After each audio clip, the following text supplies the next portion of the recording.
Halo teman-teman, dalam pembahasan kali ini kami akan membahas kasus pembubaran Doa Rosario di Setu, Tangerang Selatan pada tahun 2024 dari segi konflik multikultural. Video insiden ini kemudian viral di media sosial dan menarik perhatian banyak pihak.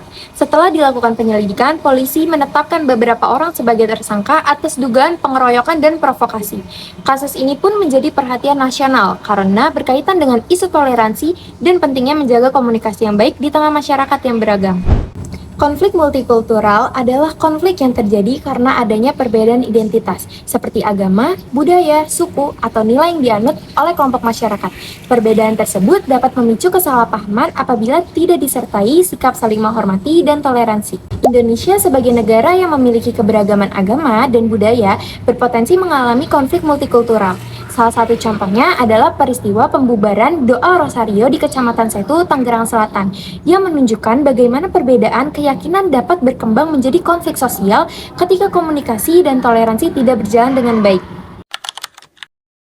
Kasus ini terjadi pada 5 Mei 2024 di Kelurahan Babakan, Kecamatan Setu, Tangerang Selatan. Saat itu, sekelompok mahasiswa Universitas Pamulang sedang berkumpul di sebuah rumah kontrakan untuk melaksanakan doa Rosario bersama. Di tengah doa berlangsung, tiba-tiba Ketua RT datang bersama beberapa warga. Mereka langsung menghampiri rumah tempat doa berlangsung dan meminta agar kegiatan tersebut dihentikan. Kedatangan mereka membuat suasana yang awalnya tenang berubah menjadi tegang. Perdebatan pun terjadi antara mahasiswa dan warga. Semakin lama, semakin banyak warga yang berkumpul di lokasi sehingga situasi semakin tidak terkendali. Keributan akhirnya pecah dan beberapa mahasiswa menjadi korban intimidasi serta pengeroyokan. Dalam video yang beredar, terlihat ada warga yang membawa senjata tajam sehingga membuat para mahasiswa merasa takut. Menanggapi hal tersebut, Ketua RT kemudian menyampaikan bahwa tindakan membawa senjata tajam itu merupakan respons spontan atau refleks karena situasi saat itu sudah memanas. Meski begitu, kejadian tersebut tetap menjadi sorotan publik karena dinilai memperkeruh keadaan. Dalam kasus ini, konflik tidak hanya disebabkan oleh satu faktor. Awalnya terjadi perbedaan persepsi mengenai kegiatan doa Rosario yang dilakukan mahasiswa Katolik di sebuah rumah kontrakan. Sebagian warga menganggap kegiatan tersebut mengganggu lingkungan, sementara mahasiswa menganggap mereka hanya menjalankan hak untuk beribadah. Selain itu, kurangnya komunikasi antara kedua belah pihak membuat kesalahpahaman semakin berkembang. Ketika teguran yang disampaikan dengan cara yang emosional dan muncul tindakan provokasi, situasi berubah menjadi keributan hingga terjadi kekerasan. Berdasarkan analisis berbagai pihak, kasus ini juga menunjukkan adanya unsur intoleransi terhadap pelaksanaan ibadah agama lain, sehingga konflik menjadi semakin serius. Dalam perspektif konflik multikultural, konflik ini muncul karena adanya perbedaan identitas agama yang tidak dikelola dengan baik. Indonesia merupakan masyarakat multikultural yang terdiri dari berbagai agama, sehingga setiap kelompok memiliki hak yang sama untuk menjalankan keyakinannya.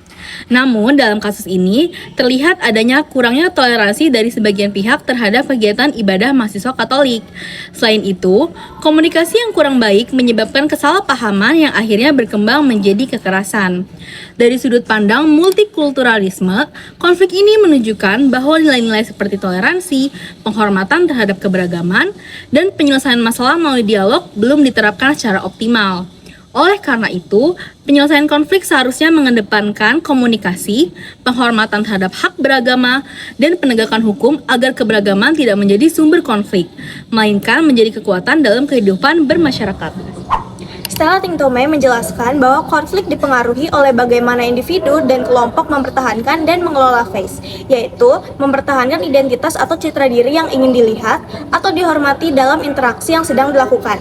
Perbedaan budaya dan cara pandang dapat memengaruhi bagaimana seseorang merespon konflik dan mempertahankan identitasnya. Dalam kasus ini, konflik terjadi dalam konteks perbedaan identitas dan keyakinan. Pihak yang sedang beribadah memiliki identitas serta hak beragama yang perlu dihormati, sementara pihak yang melakukan pembubaran juga membawa identitas dan kepentingan kelompoknya. Ketika perbedaan tersebut tidak dikelola melalui komunikasi dan dialog, upaya mempertahankan kepentingan kelompok berubah menjadi tindakan intimidasi dan kekerasan. Nah, berdasarkan teori ini, konflik seharusnya dikelola melalui komunikasi yang menghormati identitas dan harga diri semua pihak. Yang pertama adalah proses hukum. Polisi menetapkan 4 orang sebagai tersangka setelah menemukan bukti kekerasan saat penyelidikan. Yang kedua adalah dukungan terhadap kebebasan beribadah. Kementerian Agama mendukung proses hukum dan menegaskan bahwa pelanggaran hukum dalam kasus ini harus diproses sesuai ketentuan yang berlaku. Dan yang terakhir adalah penyelesaian konflik melalui dialog. Konflik diredam melalui komunikasi antar pihak. Diadakannya ruang untuk menyampaikan kepentingan masing-masing pihak tanpa intimidasi, guna mencegah konflik berkembang menjadi konflik antar umat beragama. Nah, kesimpulannya, dalam perspektif konflik multikultural, kasus ini terjadi karena perbedaan identitas agama yang tidak dikelola dengan baik. Kurangnya toleransi dan komunikasi membuat kesalahpahaman juga berkembang menjadi tindakan intimidasi. Hal ini juga sesuai dengan face negotiation theory dari Stella Tingtumi yang menjelaskan bahwa setiap kelompok berusaha mempertahankan identitas atau face-nya. Ketika perbedaan tersebut tidak diselesaikan melalui dialog, konflik pun semakin besar. Karena itu, penyelesaiannya harus mengedepankan komunikasi, saling menghormati, dan menghargai hak beragama setiap orang. Sekian dari kami, semoga tugas ini dapat menambah wawasan kita semua. Terima kasih.